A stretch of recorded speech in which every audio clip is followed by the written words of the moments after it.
Hola, ¿qué tal? ¿Cómo están? Bienvenidos a una edición más de Hablemos de Ciencia. Hoy queremos compartir con ustedes dos materiales muy interesantes. Hablamos con dos biólogas, investigadoras, científicas.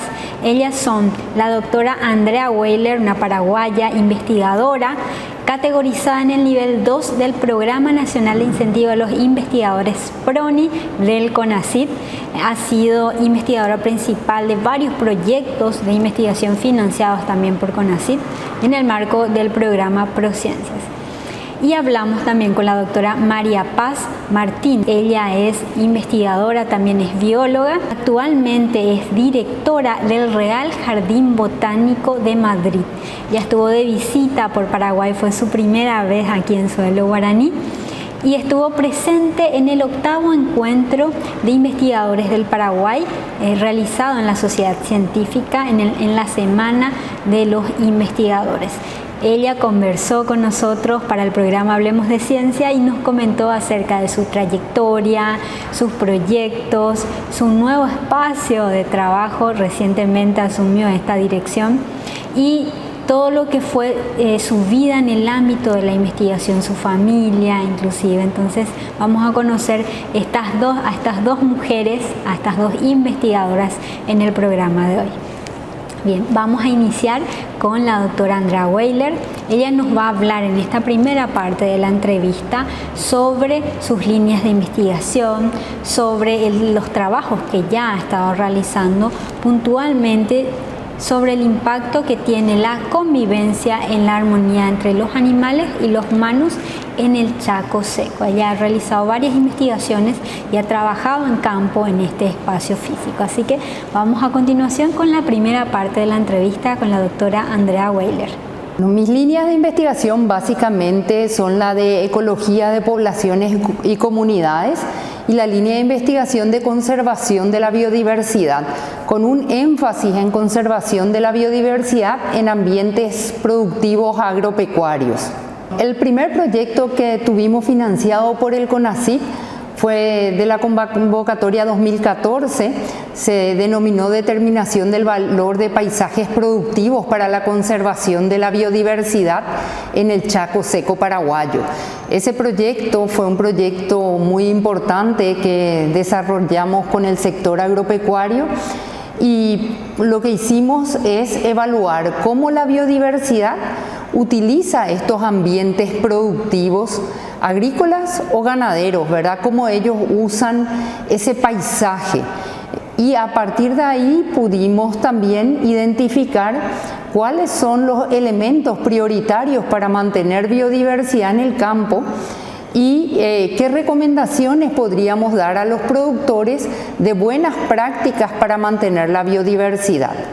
El siguiente proyecto que tuvimos financiado por el Consejo Nacional de Ciencia y Tecnología, en el cual yo me desenvolví como investigadora principal, fue un proyecto de evaluación de la diversidad genética de carnívoros en el Chaco, con énfasis en especies de carnívoras amenazadas. Entonces lo que hicimos a través de este proyecto básicamente es determinar 3 tipos de ambiente en el Chaco: ambientes pristinos, bien conservados, ambientes medianamente desarrollados y ambientes perturbados. Y a partir de esas 3 localizaciones básicas hicimos muestreos en esos hábitats buscando heces de las especies de carnívoros que convivían o que vivían en ese territorio. A partir de ahí, de las heces, pudimos obtener ADN, identificar las especies. Para aquellas especies, como fue el caso del puma, en donde tuvimos suficiente cantidad de ADN, pudimos también evaluar la diversidad genética. O sea, qué tan conservada está la diversidad genética para esa especie. Pudimos ver cuántos haplotipos encontramos en esas poblaciones y también pudimos evaluar la conectividad entre las poblaciones del puma en esos tres tipos de ambientes, bien conservados, perturbados o medianamente conservados, para ver un poco o tratar de evaluar si el hábitat se encuentra suficientemente conservado de modo que pueda permitir el flujo génico entre esas poblaciones para mantener la salud. Estamos trabajando también en la misma línea, tratando de obtener más datos de yaguareté, porque las muestras que habíamos tenido positivas no fueron suficientes para poder quitar conclusiones. Entonces seguimos trabajando con esto. Hemos escrito proyectos a la nueva convocatoria del CONACYT para tratar de mantener los trabajos dentro de esta línea de investigación que creemos que es muy importante, que es prioritaria para un país productor como lo es el Paraguay. Es el desafío de poder también mantener la integridad ecológica dentro de estos paisajes productivos. En cuanto a los resultados, un resultado muy importante de estos proyectos fue que nosotros cuando hicimos la evaluación mediante cámaras trampa del uso que hacen los mamíferos de los hábitats productivos, pudimos medir en un gradiente, desde dentro del bosque, en el borde del bosque, a 1,5 kilómetros, a 3 kilómetros, a 4,5 kilómetros, cómo se comporta la comunidad de mamíferos a medida que te alejas del bosque pristino y vas entrando a la zona productiva. Entonces vimos que como un ecosistema integral, la zona productiva en el área de estudio, registramos más del 90% de las especies de mamíferos que podrían haber sido encontradas en el Chaco. O sea, eso nos puso muy contentos, una alta riqueza de especies. Al hacer el análisis de cómo ellos usan este paisaje, nos dimos cuenta que muchas especies que conviven con la zona productiva centran su actividad, el uso de hábitat, en el bosque y el borde del bosque. Entonces ahí vimos que ese factor, ese elemento dentro del paisaje productivo, el 25% que se deja como reserva forestal, es clave para la conservación del tapir, del yurumí, del tañicatí, del tatucarreta, del yaguareté, del puma, del ocelote y del taguá. La mayoría de las especies que yo acabo de nombrar son especies que están amenazadas o en peligro de extinción o vulnerables a nivel internacional según la clasificación de la UICN. Entonces, si bien estas especies ingresan y se mueven por la parte productiva del paisaje, ellas dependen del bosque para estar presentes. Eso es un resultado importante porque hay muchas preguntas siempre: ¿para qué sirve ese 25%? ¿Por qué hay que dejar una superficie dentro de una finca productiva? Y es gracias a ese 25% que nosotros podemos conjugar una gran biodiversidad y una producción agropecuaria. A medida que nosotros nos alejamos del monte y entramos en las zonas productivas a través de las cortinas forestales, vemos que la comunidad de mamíferos empieza a comportarse diferente. Empezamos a tener menos registro de las especies que yo les comenté hace un ratito, que son las especialistas, y empiezan a aumentar los registros de otras especies, como el zorro de patas, el aguaraí, el zorro de patas rojas, el zorro de patas negras, que hay dos especies en el Chaco, ambas aumentan, el yaguané, que es el zorrino, el aguarapopé. Entonces son esas las especies que se vuelven más abundantes. Son especies que en tamaño corporal tienen un tamaño corporal menor que las anteriores, son especies más pequeñas y son especies más plásticas, o sea que se acostumbran y se adecuan fácilmente al cambio de uso de hábitat. También registramos los armadillos, el Eufractus y los Ketofractus, que también son especies que se adecuan mucho a las transformaciones del territorio. Entonces, Quiere decir que en esta zona productiva son esas especies más generalistas las que conviven con más facilidad con la ganadería. Es por eso que esta interacción de distintos elementos en el paisaje, el hecho de en una finca tener bosques, tener cortinas forestales, tener las pasturas y tener las aguadas, hace que ese sistema sea diverso desde el punto de vista de los elementos que conforman el hábitat. Y esa diversidad es la que nos permite a nosotros conservar más biodiversidad.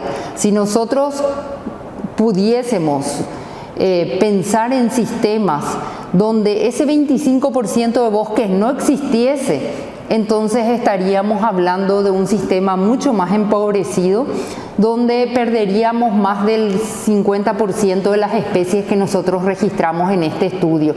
Y ese me parece que es un punto clave de proyectos financiados por convocatorias del CONACYT, donde los investigadores pueden aportar estos datos que pueden ser tenidos en cuenta para la elaboración de políticas públicas adecuadas. Entonces, si nosotros queremos hablar de paisajes productivos sostenibles, esta investigación en particular aporta este tipo de datos. Y hicimos estas mediciones no solamente para mamíferos medianos y grandes, hicimos también para aves, y hicimos también para escarabajos, coprófagos y necrófagos, que son los que se alimentan de heces o de animales muertos y son los encargados de reciclar o recircular toda la materia en la naturaleza. Muy interesante todo lo que nos ha compartido la doctora Andrea Weiler en esta primera parte de la entrevista, de cómo ella ha contribuido a la protección de la biodiversidad en Paraguay desde su ámbito de trabajo. En la segunda parte de la entrevista con la doctora Weiler, ella nos va a comentar acerca de los principales desafíos que ha tenido durante su proceso de investigación, específicamente en estas temáticas, así también sobre la importancia de cuidar las especies en peligro de extinción y de contar con las cortinas forestales, que ya nos va a comentar más al respecto acerca de estos detalles a continuación en la segunda parte de la entrevista. Vamos con el material. Cuando uno empieza a trabajar en un proyecto y se embarca en una nueva idea, siempre hay muchos desafíos y muchas dudas. Muchas veces son metodologías nuevas que nos implican a nosotros los investigadores tener que formarnos más y mejor. O sea, para llevar adelante este proyecto realmente yo tuve que hacer varios cursos, tanto de uso de cámaras trampa, de análisis de datos, cursos de modelado de ocupación. Me fui a los Estados Unidos con un apoyo también del CONACYT a hacer una movilidad breve donde pude hacer un curso en el Smithsonian de elaboración de modelos de ocupación en base a los datos obtenidos de cámaras trampa. Hay desafíos grandes también un poco cuando uno está en la función pública. Desde la Universidad Nacional de Asunción, todos los procesos de los primeros proyectos que teníamos para cumplir todas las reglamentaciones, ¿verdad?, del proceso de adquisición de cosas públicas, ¿verdad? Entonces teníamos que preparar los pliegos de base y condiciones, entrar a procesos de compra, ¿verdad? Y donde los investigadores tal vez teníamos poca experiencia, eso fue un desafío. Bueno, hoy en día eso está subsanado también con la ley y el proceso se volvió más ágil, más sencillo.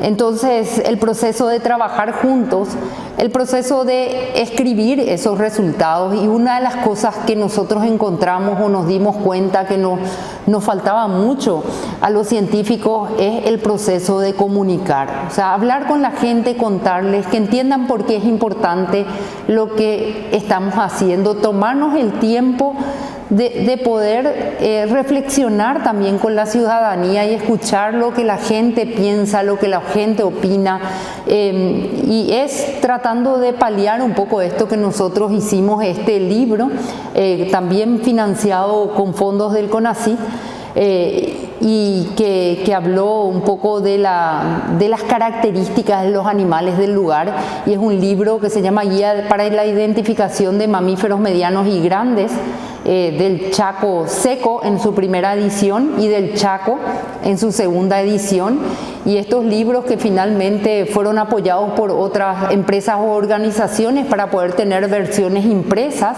Las versiones digitales originales se hicieron con fondos del CONACYT, y el libro está disponible en la plataforma del CONACYT y también en internet, y es un libro que tiene la forma que cabe en el celular. Entonces las personas que están en el Chaco, los productores, pueden mirar el libro y ahí le van saliendo las imágenes de los animales, le contamos si son diurnos, si son nocturnos, qué comen, cuál es su estado de conservación, por qué son importantes, pensando que muchas veces nosotros, bueno, nos va a preocupar qué le pasa a algo que ni siquiera conocemos. No sabemos que existen 2 tipos de zorro, no sabemos que hay 7 especies de armadillos en el área de estudio donde nosotros hicimos, no sabemos la peculiaridad de esas especies que están en peligro de extinción o que sirven para control biológico de plagas porque se alimentan de algunos insectos que pueden perjudicar la agricultura, la ganadería.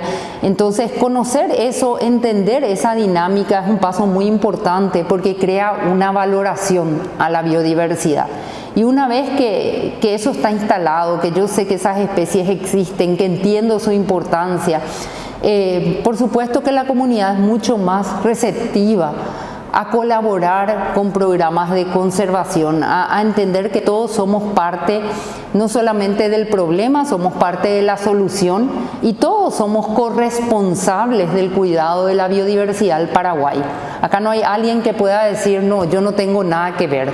Porque si no estás ligado a los sistemas productivos, agrícolas y ganaderos, y de igual manera tenés 3 platos de comida al día en tu mesa, y esos vienen del agro. Entonces, como consumidores, nosotros también somos responsables y tendríamos que apoyar esas iniciativas de prácticas de sostenibilidad, de buenas prácticas, y pensar también de dónde viene el alimento que consumo, cómo se produce, cómo yo puedo ayudar a los que están produciendo de una manera más eficiente, más sostenible y más ambientalmente amigable. Entonces, bueno, la responsabilidad un poco de todos, y es un llamado a que reflexionemos también sobre eso, ¿verdad? Bueno, yo siempre digo, cuando hablo con productores agropecuarios, no voy a alejar un poco de la realidad. Yo vengo del sector agro, mis padres son productores agropecuarios, mis abuelos son productores agropecuarios, mis hermanos trabajan en el agro y bueno, mi marido, mi familia. Entonces yo entiendo las necesidades de los productores agropecuarios. Yo sé que muchas veces ser productor agropecuario no es tan fácil, son muchos desafíos que uno tiene que enfrentar, ¿verdad? Decía mi abuelo cuando llegó al Paraguay que para ser ganadero uno necesitaba 3 cosas, que era un toro, una vaca y una hamaca. Entonces el productor se tiraba en la hamaca y le dejaba al toro y a la vaca y uno podía ser productor. Hoy en día el productor agropecuario tiene que enfrentar a este clima tan inestable y tan adverso. Tienen que enfrentar también a lo que es la trazabilidad de todos sus productos, tiene que enfrentar muchos nuevos desafíos, ¿verdad? Pero lastimosamente dentro de todo este esquema todavía no tenemos en esos planes de trabajo, los planes operativos de los establecimientos agropecuarios, todavía no tenemos bien instalado el plan del componente ambiental. Uno mira estos planes y dice, bueno, acá está bien establecido cuándo vamos a meter los toros, cuándo vamos a sacar, qué pajuela de semen se va a usar, qué raza es la que estamos utilizando, por qué esa raza nos conviene utilizar, cuántas preñeces queremos, si vamos a hacer todo un ciclo completo o vamos a hacer solamente cría o solamente engorde, o si vamos a hacer solo el servicio de primavera o vamos a hacer el de primavera y verano. Entonces lo que nos falta incluir un poco ahí es nuestra relación con ese ambiente, porque todo lo que nosotros hacemos de producción en ese suelo está inmerso en un ecosistema en el cual trabajamos. Entonces esa un poco relación de pensar un poquito cómo vamos a trabajar, pero encima de eso sumarle el cómo yo puedo trabajar de una manera de implementar mejores prácticas, de ser más amigable con el sistema. O sea, por ejemplo, hay muchos casos que tenemos ataques de pumas, de yaguareté sobre el ganado. Nosotros trabajamos también eso con productores agropecuarios en el Chaco sobre todo, y utilizamos técnicas antidepredatorias y manejo del ganado. Entonces muchas veces poner categorías pesadas cerca de las reservas, de los montes de reserva, sirve para disminuir los ataques, ¿verdad? Entonces uno quita los terneros de ahí, lleva a otros sitios, pero hay veces que si el productor hace solamente cría, no le puedes decir, bueno, lleva a tus animales pesados cerca al monte porque todo lo que tiene son vacas de cría. En esos casos utilizamos unas luces LED que se colocan en el potrero, que están dando muy buenos resultados. Tenemos estaciones donde estamos utilizando tanto en el departamento de Presidente Hayes, en Alto Paraguay, y también tenemos en el departamento de Boquerón. Hay productores que están usando hace más de 3 o 4 años esas luces. No bajan las mortandades a cero, eso es cierto, pero disminuyen mucho los costos de pérdida debido al conflicto con el puma del yaguareté.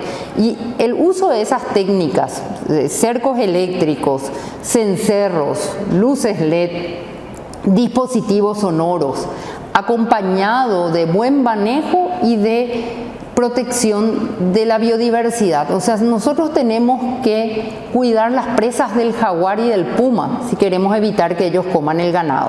Entonces, fue un proyecto también financiado por el CONACYT que llevamos adelante en el 2015 con la Wildlife Conservation Society en Paraguay, con Laura Villalba, que estaba a cargo de ese proyecto en la WCS, y por el lado de la FACEN estuve yo con mi equipo, y pudimos probar un poco la efectividad de esas técnicas, y a partir de ahí muchos productores se han animado y siguen utilizando estos dispositivos. Es tan interesante, importante escuchar a una científica especializada en este ámbito, y vemos cuán importante es el cuidado y la protección de nuestra biodiversidad en Paraguay. En la tercera y última parte de la entrevista con la doctora Weiler ya nos comenta acerca de su reciente obtención de doctorado. Ha finalizado ella el doctorado en Biología y Conservación de la Biodiversidad en la Universidad de Salamanca, España, y alienta a los jóvenes a seguir formándose, a no dejarse estar, que realmente la formación, el estudio y la generación de conocimiento está el futuro del país. Así que vamos a continuación con la tercera y última parte de la entrevista con la doctora Andrea Weiler. Nosotros como paraguayos tenemos que invertir en ciencia, tenemos que invertir en tecnología, tenemos que invertir en la formación de las capacidades de nuestra gente, para que nosotros mismos podamos responder y resolver nuestros problemas. Entonces, desde ese punto de vista, que el Consejo Nacional de Ciencia y Tecnología siga invirtiendo no solamente en el desarrollo de innovación, pero también en el fomento a la ciencia pura, a la ciencia aplicada, a la formación de los investigadores, para mí es fundamental. Nosotros como sociedad tenemos que tener la posibilidad de identificar nuestras necesidades, generar una propuesta y poder desarrollar y llevarla a cabo, a modo que nosotros podamos solucionar nuestros propios problemas. Por otro lado, también tenemos la responsabilidad de apoyar al desarrollo y al crecimiento de la ciencia a nivel mundial. Cuando hablamos de la ciencia pura, es entender más fenómenos, procesos, sin pensar para qué sirve o cómo voy a usar esto. Es para saber cómo ocurren los procesos. Esa ciencia pura es la que ha producido a nivel mundial muchas innovaciones, ¿verdad? Pero no se hizo en su momento para eso. Se hizo para poder entender, para poder comprender mejor el mundo. Una vez que nosotros empezamos a entender y comprender los procesos, después en un siguiente paso vamos a tener la capacidad, ¿verdad?, de poder ver cómo podemos implementar, utilizar eso o a partir de ello generar nuevas tecnologías. Bueno, y dentro de esto también invitarle a los jóvenes a hacer el esfuerzo de seguir formándose. O sea, yo acabo de culminar un doctorado en Biología y Conservación de la Biodiversidad a mis 51 años, así que siempre hay tiempo cuando uno quiere hacer las cosas. Uno ve los momentos de la vida que te permitan hacer esto. Yo hice un doctorado y mi tema de tesis doctoral fue justamente evaluar la diversidad de mamíferos medianos y grandes y la comunidad de aves y cómo ellos interactúan con estos paisajes productivos a modo de que a partir de ahí podamos desarrollar o implementar buenas prácticas de manejo agropecuario para fomentar la conservación y la producción, yendo a lo que es un desarrollo sostenible. O sea, tenemos que reconocer que el ser humano es una especie más que vive en este planeta. Somos una especie plástica, nos adaptamos a todo tipo de ambientes y ecosistemas. Somos una especie invasora. Realmente empezamos por algún lugar, pero hoy en día vivimos en todos los tipos de ecosistemas. Y somos una especie que tiene una capacidad increíble de poder modificar el hábitat, a tal punto que somos nosotros los que determinamos con qué especies queremos convivir o no queremos convivir, de acuerdo a cómo vamos haciendo estas modificaciones. Pero después, a la larga, nosotros vemos que como una especie más, la sociedad, la humanidad, depende de la biodiversidad para su subsistencia. Entonces nosotros dependemos de los bosques, dependemos del aire limpio, dependemos de aguas no contaminadas, dependemos de recursos alimenticios que vienen del agro y dependemos también de muchos servicios ecosistémicos que la naturaleza nos provee, como el control biológico de plagas. Entonces, la salud del ecosistema impacta también en la salud humana. Es un punto de vista donde nosotros tenemos que entender que somos una parte integral de esto y que tenemos por eso la responsabilidad de poder llevar adelante estos procesos que garanticen la sostenibilidad del sistema a largo plazo. Y cuando hablamos de sostenibilidad, no estoy hablando solamente de la parte ambiental. Cuando nosotros desarrollamos una actividad que la llamamos sostenible, tiene que ser sostenible económicamente, porque si no, a la larga la empresa se funde y las actividades se van a mudar a otras. Tiene que ser sostenible, por supuesto, ambientalmente, en suelo, agua, biodiversidad. Tiene que ser sostenible socialmente. O sea, la gente que trabaja en estas actividades tiene que trabajar bien, tiene que ganar bien, tiene que poder vivir bien, tiene que sentirse pleno y comprometido. Y tiene que ser sostenible desde el punto de vista de gobernanza, cómo se relacionan estos emprendimientos, ¿verdad?, con la comunidad local, con las autoridades locales, regionales y finalmente con el gobierno. Entonces ahí va el compromiso que tenemos todos nosotros de poder aportar a eso, y dentro del punto de la sostenibilidad ambiental es donde yo realmente desarrollé este trabajo de investigación, y no sola porque fue un trabajo enorme, o sea, hubieron muchos biólogos que trabajaron en este proyecto. Estuvo el profesor Alberto Esquivel, experto en aves, los profesores, el profesor Fernando Cubilla, experto en insectos, que me estuvieron dando una mano, la profesora Karina Núñez, que es experta en herpetofauna, ¿verdad?, en anfibios y reptiles. Se formaron 5 chicas biólogas jóvenes en el marco de este proyecto mediante actividades de iniciación científica, y de este proyecto de tesis también, de este proyecto de investigación también derivó una tesis de maestría de una bióloga y mi tesis doctoral. Entonces, el tratar de que estos proyectos que desarrollamos aporten a la ciencia, ayuden a formar gente y sobre todo se relacionen con la sociedad, que la gente pueda recibir los resultados del proyecto, pueda comprender lo que se hizo y pueda opinar y tomar decisiones, porque al final realmente nosotros los científicos podemos poner datos e información sobre la mesa, pero esos datos pueden ser analizados, utilizados, y cada persona generar su opinión propia a partir de ello. Entonces, un poco el llamado a los chicos jóvenes a formarse, a seguir aportando, y a la gente a involucrarse. La ciencia no es difícil, ciencia hacemos todos los días.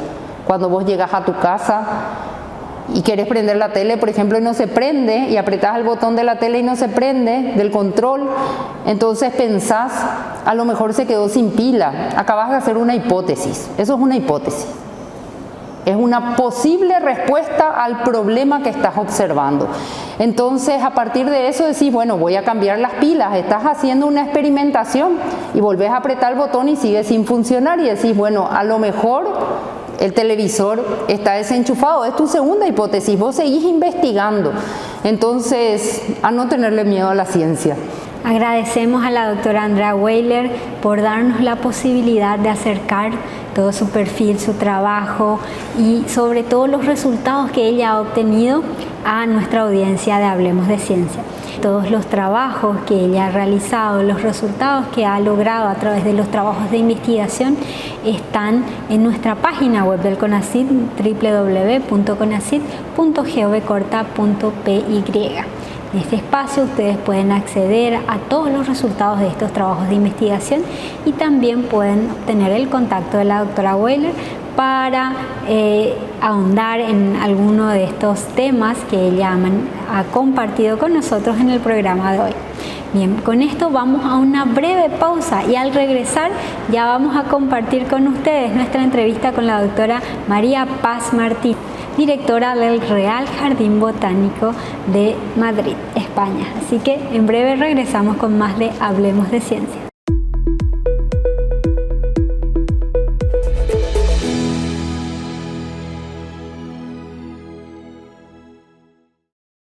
Estamos de regreso con el segundo bloque de Hablemos de Ciencia. Este año estuvimos participando del 8º Encuentro Nacional de Investigadores del Paraguay, organizado por la Sociedad Científica del Paraguay. Y allí conversamos con la doctora María Paz Martí. Ella es actualmente directora del Real Jardín Botánico de España, ubicado en Madrid. Ella es una investigadora, es bióloga de profesión. Su carrera se ha dedicado un poco a trabajar en el Jardín Botánico, en el Real Jardín Botánico, y ha pasado por todas las áreas de esta institución. En esta primera parte de la entrevista nos comenta acerca de sus inicios en la ciencia y acerca de la importancia de impulsar y alentar a las niñas a perseguir sus sueños y a interesarse en cualquier ámbito de la ciencia, a despertar su curiosidad y sobre todo a perseguir esos sueños que estas niñas tienen. Así que a continuación vamos con la primera parte de la entrevista. Yo esto siempre lo cuento, ¿no? A mí, por un lado, por la parte de mi padre, que era una persona que le gustaba muchísimo la botánica, las plantas, los animales. Entonces yo recuerdo que lo acompañaba a veces a ir a ver el fútbol el domingo por la mañana a un campo de fútbol local, ¿no? Entonces teníamos que atravesar un pequeño bosque dentro de lo que era un parque, ¿no? Era un bosque de pino del Mediterráneo, y él me iba explicando las plantas, ¿no? Entonces a mí eso de conocer lo que te rodea me parece muy importante, ¿no? Estar consciente de dónde estás, ¿no? No solamente los edificios, sino también los organismos vivos, ¿no? Luego tuve la suerte, cuando empecé en el instituto de secundaria, con 14 años, tener un grupo de profesoras de biología muy interesantes. Una de ellas había sido como alumna de Rosa Sansá. Rosa Sansá era la Montessori catalana, era una profesora que había ideado un sistema y hablaba de la escuela del bosque. Entonces era un sistema en el que tú tenías que aprender, pero tocando y observando, ¿no? Entonces, estas profesoras que yo tuve en el instituto, la verdad que hacían una biología espectacular para aquellas épocas. Estamos hablando de del año 74, 75, 1974, 75, y disfrutábamos muchísimo con excursiones, salidas de campo. El propio patio del instituto, teníamos un día de San Jordi, que era el día del árbol, el libro, entonces plantábamos árboles, y bueno, ahí está la parte de ese germen, ¿no? hacia la biología, hacia lo natural, la conservación. La lección estaba un poco difícil porque, por ejemplo, mis padres, a ellos les hubiera gustado que hubiera estudiado medicina, como a muchos padres cuando tienes una hija o un hijo que está por ciencias naturales, ¿no? Y biología en aquella época sonaba como una carrera un poco rara, inestable, que no se sabía muy bien para qué te podía servir, ¿no? Pero bueno, finalmente yo les dije, mamá, pero papá, es que a mí lo que me gusta es la biología y yo me voy a matricular ahí. Entonces empecé, claro, el primer curso te decepciona porque tienes física, química, matemáticas y solo una asignatura que es biología, ¿no? Pero luego, bueno, pues tienes que ir pasando, te vas animando unos a otros los compañeros, y claro, ya cuando empecé el segundo año tenía botánica, tenía bioquímica, tenía otras asignaturas, como que ya ibas viendo eso relacionado con la biología, ¿no? Más. Y bueno, tuve la suerte ya cuando estaba en cuarto de carrera, porque en aquella época eran 5 años la licenciatura en biología, que un profesor le habían encargado hacer la enciclopedia de la historia natural de Cataluña. Yo estudiaba en la Universidad de Barcelona, y entonces pues nos puso un anuncio en un tablero diciendo: necesitado personas que estén interesadas en hacer fichas de libros para saber lo que se tenía. Claro, ahora todo es en bases de datos y a través online, ¿no? Pero allí era escribir las fichitas a mano, ¿no? Entonces yo me propuse como para ayudar también ahí, y ahí empezó ya la parte como de investigación, ¿no? Ya más seria, más de la línea de lo que es una investigación universitaria. Justo con este profesor en cuarto ya pues empecé a estudiar un grupo de hongos que teníamos que incluir en esa enciclopedia de historia natural, ¿no? Entonces, a partir de ahí, ese pequeño estudio que hice me llevó a hacer una tesina de licenciatura, que sería como una maestría ahora, ¿no? Y bueno, ese libro tiene casi 508 páginas, además yo en aquella época era toda base de morfología, era mirar las colecciones, dibujar, etcétera, no describir. Entonces, eso lo publicamos y luego ya seguí con el doctorado. Tuve la oportunidad de hacer la tesis doctoral de un grupo de hongos que lo analicé a nivel de Europa, y ya empecé con las técnicas moleculares, lo que ahora conocemos como la PCR, que todo el mundo ha oído hablar a través de lo de COVID, ¿no? Y yo utilizaba las técnicas moleculares para separar especies que por puede ser difícil diferenciarlas. Todo el genoma completo no se podía utilizar, era muy caro en aquella época también, pero utilizamos unas regiones determinadas del genoma en particular que son variables a nivel de especies o de géneros y que te permiten comparar, ¿no? Entonces, bueno, yo empecé con regiones muy concretas de comparación, y luego también es un método muy transversal, porque tienes que utilizar algoritmos matemáticos que no lo haces con cálculo manual, sino tienes programas informáticos. O sea, todo ha ido avanzando a nivel de que han avanzado las técnicas informáticas, los ordenadores mucho más potentes, matemáticos que están ahí sobre la base de datos que les damos nosotros, ¿no? Yo tengo colaboración con matemáticos de Estados Unidos, de Washington, para hacer todo esto, algoritmos que te permiten comparar las secuencias de ADN y decir, estas dos secuencias que tienen la adenina, guanina, citosina, timina, ese orden de bases, ¿son iguales o no? Entonces, a lo mejor tienes 8000 pares de bases y solamente hay 3 diferencias, entonces eso es muy poco para separar especies. Eso es la variabilidad que tiene cualquier especie, ¿no? Después de la tesis doctoral, lo que hice fue un postdoctoral en Suecia. Yo ya había hecho varios viajes durante mi etapa doctoral para conocer técnicas, ¿no? Y aprender diferentes técnicas en Alemania, en Bélgica, en Suecia mismo también. Y ya tuve la oportunidad de tener una beca postdoctoral. Me fui a Ultuna, que es una universidad que está cerca de Uppsala, en Suecia, y allí sobre todo esto es el grupo de hongos que yo había estudiado en la tesis, que son unos hongos muy importantes a nivel de los bosques porque forman micorriza, es decir, la hifa del hongo se une a la raíz de los árboles, ¿no? En particular son coníferas, son pinos, abetos. Entonces, cuando tienen el hongo, ¿qué pasa? Que la hifa es muy finita, es como si fuera mi cabello, una hifa del hongo, y esto fuera toda la raíz, ¿no? Entonces, esta hifa puede atravesar capas más profundas del suelo y llegar a coger más agua que la propia raíz. Entonces, los árboles que tienen micorrizas, o las plantas que tienen micorrizas en general, pueden soportar mejor los cambios climáticos de estrés hídrico, ¿no? Entonces, bueno, yo ahí estuve estudiando estos hongos, ver qué especie de hongo estaba asociada con qué árbol, para luego regenerar zonas, por ejemplo, devastadas por incendios, ¿no? Después de un incendio, tú quieres repoblar con árboles. Bueno, pues tienes que repoblar con el árbol, pero también con el hongo que está asociado para que ese árbol crezca fuerte. También durante mi época doctoral, lo que tenía yo era una beca de docencia, entonces compaginaba mi tesis doctoral con docencia universitaria en prácticas de botánica, de lo que llamamos medio natural, que era un poco como ecología, ¿no? Y luego cuando me reincorporé, después de estar en Suecia, me reincorporé otra vez a la Universidad de Barcelona y también era esa parte de investigación y docencia, de alguna manera. La docencia no la he dejado nunca, o sea, porque yo ahora, por ejemplo, también soy profesora visitante en una universidad de Brasil, en la URFN de Natal, y entonces dirijo tesis doctorales. En España participo en diferentes másters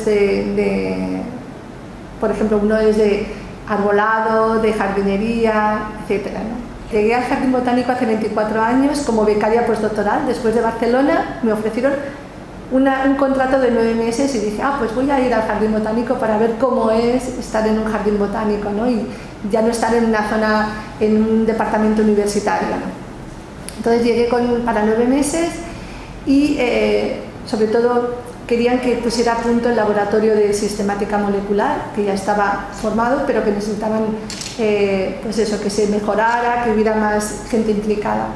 Entonces, bueno, a partir de ahí, enseguida pues me hicieron un contrato ya de 3 años, pero antes de que se me acabe al año salieron las plazas como de funcionario científico, conseguí una plaza de científica titular. Y a partir de ahí pues ya me quedé en el Jardín Botánico. Mi marido, que mi esposo estaba en Barcelona, pues ya se vino para Madrid y bueno, he seguido creciendo dentro del Jardín Botánico. He sido jefa de unidad técnica de apoyo a la investigación, del laboratorio, de microscopía, todo esto. Luego he sido jefa de departamento de micología, vicedirectora de investigación, vicedirectora de jardín y arbolado, y la última etapa ha sido ahora, hace unos 7 meses, como directora del Real Jardín Botánico. La verdad que me emociona, ¿no? Me emociona como mujer, o sea, yo pienso siempre en esa niña que le gustaba la botánica con 15 años, ¿no? Y yo creo que le tendría que decir, oye, todo lo que te pase en la vida, y que hay momentos que son duros y difíciles, tú sigue adelante, sigue, porque lo vas a conseguir, ¿no? Y, por ejemplo, el hecho de estar en el Real Jardín Botánico, que es un centro de investigación del CSIC, pero que tiene 268 años de historia, para mí es un privilegio. O sea, es un honor el estar ahí en la dirección, ¿no? Y la verdad es que, bueno, cuento con el apoyo de toda la plantilla, no solamente de investigadores, de personal técnico, de los jardineros, de administración, informáticos. O sea, creo que todos hacemos una piña y sabemos que estamos en un centro muy importante y de visibilidad, ¿no? no solamente para España, sino para el resto del mundo también. En la segunda parte de la entrevista con la doctora, ella nos va a comentar un poco sobre los desafíos y los logros que ha tenido en su carrera como investigadora.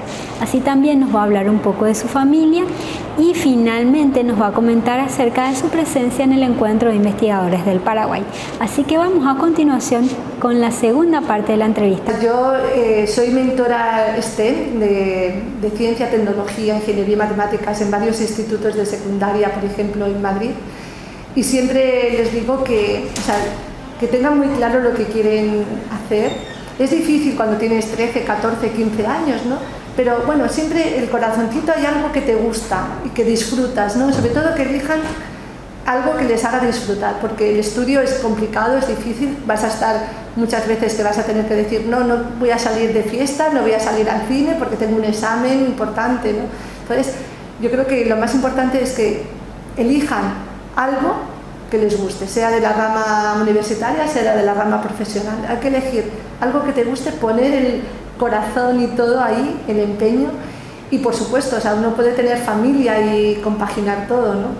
También. Pues mi familia somos mi marido, yo me casé con 21 años, había terminado segundo de biología, llevamos 42 años casados y la verdad es que en aquella época a él le preguntaban, oye, pero ¿cómo dejas a tu mujer que se vaya sola de viaje a Bélgica o Alemania o tal? Entonces, claro, él decía, no, pero es que es parte de su carrera, es parte de lo que está estudiando, que está aprendiendo, ¿no? Y, yo creo que siempre la frase que se decía que detrás de un hombre genial hay una mujer genial, pues aquí lo mismo, detrás de una mujer que quiere hacer algo tiene que haber un hombre que te apoye si estás casada y si no lo haces por tu cuenta y riesgo, ¿no? Directamente. Pero yo creo que es fundamental que en una unidad familiar el objetivo sea común, ¿no? También. Y tengo dos hijas que son, tienen 20 años y 19 y medio. Pues claro, las dos también han tenido que aprender que mamá tenía que hacer una serie de viajes, tenía que hacer, cuando daba clases en Tailandia, pues las tenía que dejar una semana, 2 semanas con su papá. Y claro, el papá ha tenido que aprender casi a combinar una falda con un jersey de colores para llevarlas bien, ¿no? Entonces, pues yo creo que todo esto es un trabajo en equipo, ¿no? Y tener muy claro. Ahora ellas, claro, me tienen como referente muy directo de una persona, de una mujer que puede conseguir cosas, ¿no? Y eso es lo más bonito, ¿no? Que tus hijas te puedan tener como referente. Una vez cuando alguna de mis hijas ha hecho una redacción y le han dicho, tienes que buscar a una mujer, ¿no? El Día de la Mujer, que me imagino que aquí también lo celebráis, de la mujer investigadora o el Día de la Mujer en general. Entonces, que tenían que hacer una pequeña redacción, pero a lo mejor con 10 años así, sobre una mujer que les sirviera de referente. Y entonces me llegaban por la tarde y decían, mamá, nos han hecho hacer esta redacción y te he elegido a ti, te he puesto lo que tú haces, no sé qué, tal. Entonces, claro, eso es muy emocionante, ¿no? Que te puedan tener como referente. En el año 2019 me presenté a las oposiciones porque la carrera investigadora en España, en el CSIC, tú eres científico titular, con el tiempo haces otra posición y puedes ser investigadora científica y con el tiempo puedes hacer otra posición a profesora de investigación. Entonces, lo que es el currículum, tus datos, eso lo tiene el tribunal y lo califica y ya está, ¿no? Pero luego tienes que hacer una presentación de un tema de investigación, de lo que estás haciendo, de lo que has hecho y de lo que vas a hacer en el futuro. Entonces, en el 2019, me acuerdo, en noviembre, yo me presentaba a profesora de investigación, era la única mujer con otros 7 compañeros que habían pasado el currículum, ¿no? La parte del currículum ya estaba y teníamos que hacer la presentación ahí.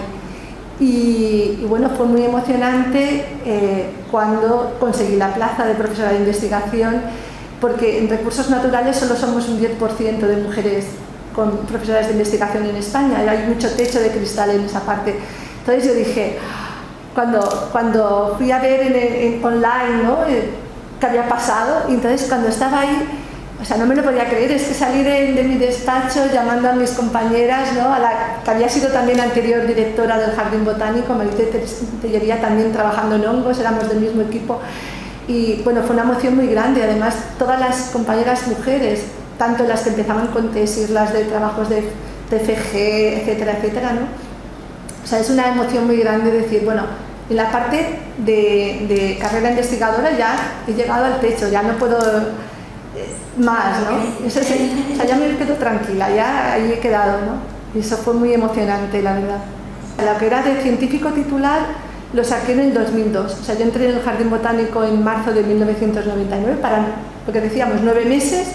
Luego me dieron un contrato por 3 años, pero antes de que se acabaran estos contratos también conseguí un programa de Ramón y Cajal que es muy importante por 5 años, pero justo había sacado el programa en noviembre, en enero me presenté a la plaza de científico titular y la conseguí, ¿no?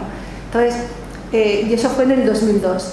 Entonces, del 2002 hasta el 2019 son 2 años que más o menos yo te he hablado en llegar a ser profesora de investigación. Bueno, y luego el hecho de estar ahora en la dirección del Jardín Botánico también es un logro muy importante, ¿no? como mujer y yo creo que como ejemplo para las jóvenes investigadoras, ¿no? Pues bueno, ha sido un detalle muy bonito, o sea, gracias al apoyo del gobierno español dentro de un programa que hay de diplomacia científica, pues puedo participar ahora en el 8º encuentro de investigadores. Este encuentro de investigadores, esto lo coordina la Sociedad de Científica de Paraguay y yo estoy dentro de lo que sería el área de ciencias naturales, agronomía, medio ambiente.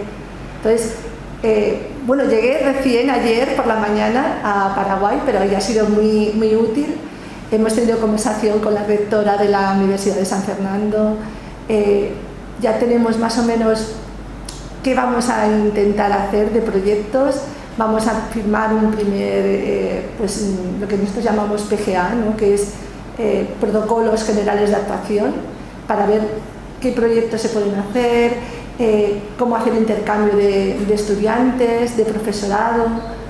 Y bueno, yo creo que está muy, muy interesante. Ayer pude visitar el herbario de la Facultad de Ciencias Químicas, que, bueno, claro, los herbarios son fundamentales para lo que es el estudio de la botánica, ¿no? Guardar referentes, porque tanto si haces un estudio de qué reactivos químicos hay, pues tienes que tener el pliego para que luego otro investigador también pueda repetir, ¿no? la investigación. Y también estoy visitando, esta mañana he visitado un poquito el herbario de aquí de la Sociedad Científica y bueno, yo creo que es fundamental la labor que la Sociedad Científica está realizando aquí en Paraguay, ¿no? De interconectar a investigadores muy transversales, no solamente lo que llamamos ciencias naturales, sino también de ciencias sociales, que son fundamentales también y que, por ejemplo, en España lo vemos como algo fundamental, que haya una transferencia de conocimiento, pero a todos los niveles, tanto de filosofía, de geología, ingeniería, matemáticas, o sea, todos estar vinculados de alguna manera. Yo creo que es muy bueno. Y aquí en Paraguay, con la masa crítica, yo creo que es necesaria también. Yo, como trabajo en hongos, por ejemplo, he tenido la suerte de poder visitar muchos países de exploración de hongos, o sea, desde Tailandia, la zona de Cabo Verde, Marruecos, Chile, Brasil, Ecuador, Panamá, pero por ejemplo de Paraguay no tengo ningún vínculo. Y aún más, cuando he estudiado material de herbario de todo el mundo, yo mañana tengo que dar una conferencia, va a aparecer ese mapa del mundo donde yo he estudiado material de herbario. Paraguay no tengo nada. Entonces creemos que es fundamental el hacer algún tipo de convenio, de proyecto, sobre todo para hacer expediciones, porque habría que hacer expediciones. Paraguay es muy desconocido, tanto a nivel de plantas, pero sobre todo de hongos, muy, muy desconocido.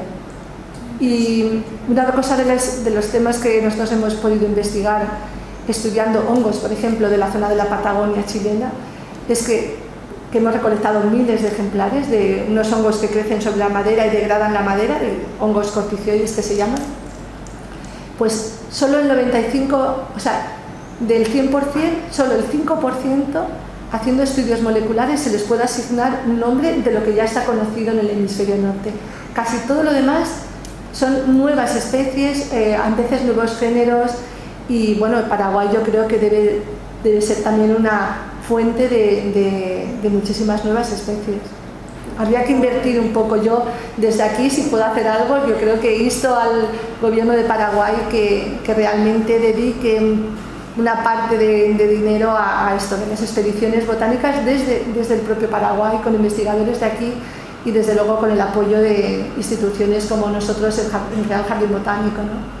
A los jóvenes, además siendo madre de dos chicas jóvenes, creo que, mira, que levanten un poquito la cabeza del móvil, ¿no? Que el TikTok yo también lo utilizo y todo eso, y que cuando estén en un parque, en un jardín botánico, cuando hagan un viaje, que miren y observen lo que les rodea, porque es maravillosa la biodiversidad que tenemos de plantas, de animales, y luego todo lo que hay ahí encerrado, porque no sabemos qué metabolitos secundarios pueden haber en esa planta un día para una cura de una enfermedad determinada, ¿no? Entonces, y sobre todo que elijan, cuando tengan que elegir su profesión, que elijan algo que les llene. O sea, que no piensen tanto en esto, voy a ganar mucho dinero, ¿no? Porque en el fondo el ganar mucho dinero no te va a dar la felicidad. O sea, te va a dar la felicidad cuando estás, por ejemplo, a mí me pasó la primera vez que tenían en el microscopio un hongo